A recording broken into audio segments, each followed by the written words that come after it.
Today, we are talking about some features and how to use it.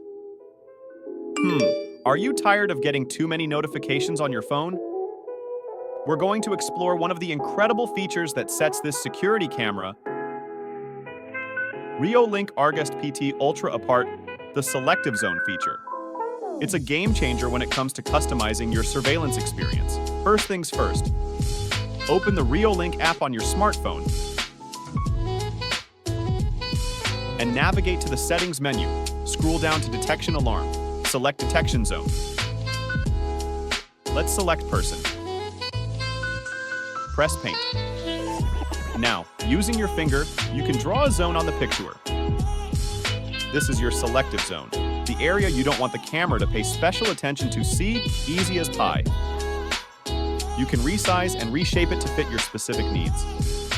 Let's see it in action. As you can see, the camera now focuses on the selective zone we just created.